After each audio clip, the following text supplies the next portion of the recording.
Hey there and welcome to the A.D.K Rock and Metal channel, and we're doing some more broken down and pulled apart today with me, your host Dave Does, and today we are checking out the band or reviewing the song by the band Avenged Sevenfold, and the song is Bat Country. Now, Avenged Sevenfold has gone through is a bit of a comedian of a band who's gone through some stylization changes over the years. Started off as kind of more of a hardcore metalcore band, lots of screaming, aggressive, and then transitioned really on the album that this song came off of, City of Evil. And most people kind of would say this is one of their most famous tracks. They've got some great tracks out there. Beast in the Harlot would be another one that was obviously included in the Guitar Hero 2 game, I'm guessing. I can't remember exactly which one it was, but this was off the same album as well. Great track. I mean, you've got things like Seize the Day as well in there, which was which was the first time they really went kind of ballady, if you like. But yeah, we're going to break it down. The way we do this, we play you kind of sections of the song, we stop it, we discuss it as we go, kind of like a reaction, but of course we pick songs that we may have also have heard before. So let's get to this. Avenged Sevenfold and Bat Country. It's been a while since I've heard this, so let's do it.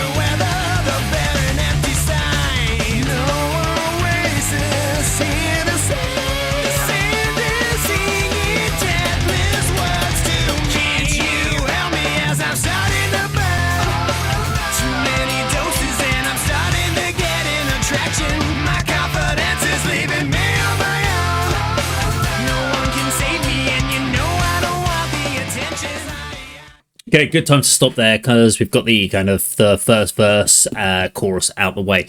I think I always found really interesting about the Avenged Sevenfold, what makes them stand out is specifically M. Shadow's on vocals, because he's basically doing, especially in this, he's doing this nasally vocal delivery, and I think the first time I heard it I was like, oh, I'm not a big fan of that sounds a little bit it's a bit off, but it grows on you and it's unique. It's definitely something that is he's made his own. It's in a sense at this point in time they've gone from this metalcore band and become like a Guns N' Roses Appetite for Destruction style vibe. The song itself's very punk, but it's got some great dynamical changes in there. The way it comes into the song with those change ups, those drum fills, again, it's classic. There's some elements of thrash in there, so yeah, really, really cool. And I like the video. It is of its time. I think this was like early 2000s. I can't quite remember. I should have just checked that on the screen. In fact, I can do that now. When did this come out? When did City of Evil come out? 2005. Okay, yeah. So it vibes of an early 2000s vibe, the video. It's the cinematics, filters that they're using on there, the road trips. It's not long after this we started getting more warehouse basically and quarry type videos, but at this point in the early 2000s people were spending decent money on videos based on the old new metal-esque period. We've got around this same sort of time we'll have Evanescence would have been really big as well, and they'd have had big videos as well. So yeah, big videos were still massive because obviously internet was going, but it still had music stations and music video stations were still really, really popular, and things like YouTube hadn't really taken off until kind of 2007, I think, was when YouTube really kind of started to make its mark and people started to get into those sort of video sharing. Yeah, let's keep going.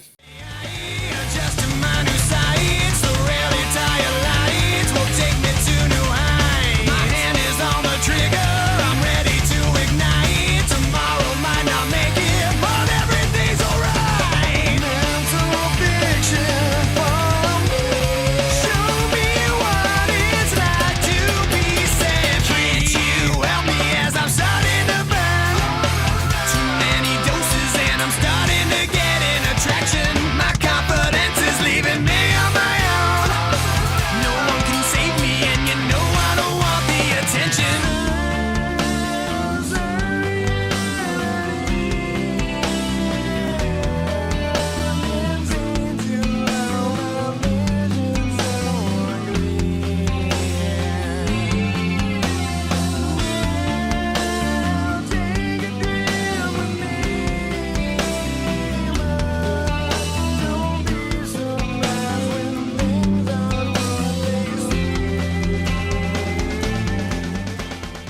We know a solo's coming here. So, but before we get into the solo, I should talk about that. So, again, we've gone through the verse, go back to the chorus again.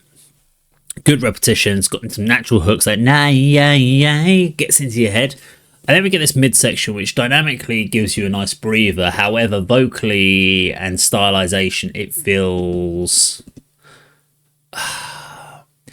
like it was a forced intro or forced midsection. Like they realized they couldn't just go straight into a solo. Although, in my opinion, if they had, it would have been better. You could have taken a minute off the song, got it down to just over 3 minutes, and would feel a lot better. That section and his whiny bitch ass vocal bits on it are not great. It's a really off-putting part of the song. I don't even remember bands like Skid Row, Guns N' Roses going down that route on it. Yeah, they do things like Sweet Child of Mine and 18 and Life, but they did it in what worked with the rest of the song.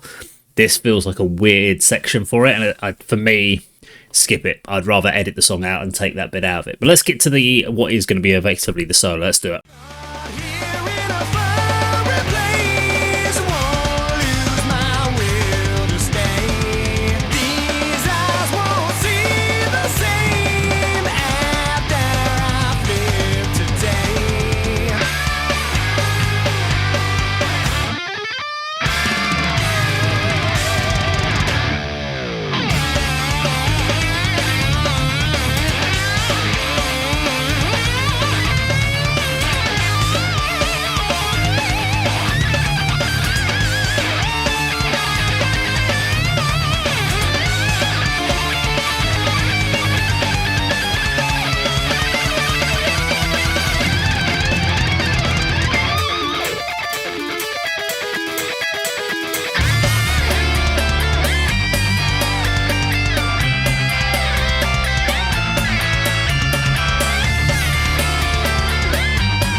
Stopping it there just again. We got another just over about a minute left of the song, but great solo.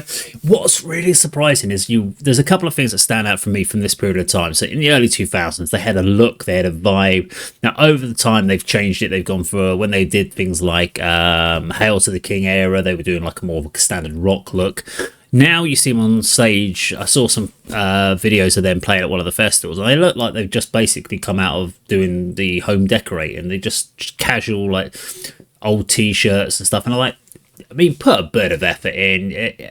Sinister Gates, guitarist, phenomenal lead guitarist. But one of the things he doesn't do is he always looks really bored when he's playing live on stage. Like he really doesn't want to be doing this anymore. He's sick and tired. And maybe he is. He's a bit fed up with having to play these songs time and time again. But I don't know what it is with him. And whenever I've seen him live, he just doesn't seem to even be caring like he really wants to be there. It's like he wants to get off stage as quick as he possibly can. But phenomenal guitarist, and I really love the solos in this. He's got a very distinctive tone. And of course, we've got to talk about the Rev on drums. Phenomenal drum work. It would be so easy just to play this song with very simple drum parts, but everything he does accents the song. It doesn't take over. I'm a big fan of accenting rather than showcasing, and there are some drummers out there that will showboat and put loads of lovely fills in, almost effectively like doing a drum solo during their playing, but it doesn't add anything to the song, whereas I think with the Revs ones it accents really well. So let's finish the song out.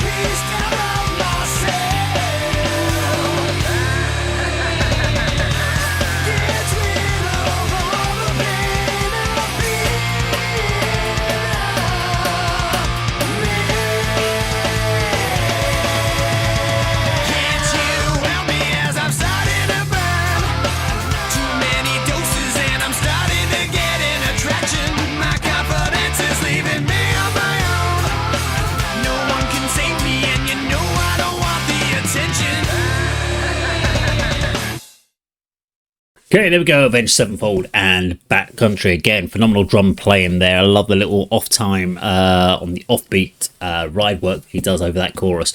And the thing is, there was actually some really nice different sections they throw in. It's not just the standard verse, chorus, midsection. There's some nice little change up. They had a lovely step up in where the vocals went and the chords. It came just before that final chorus.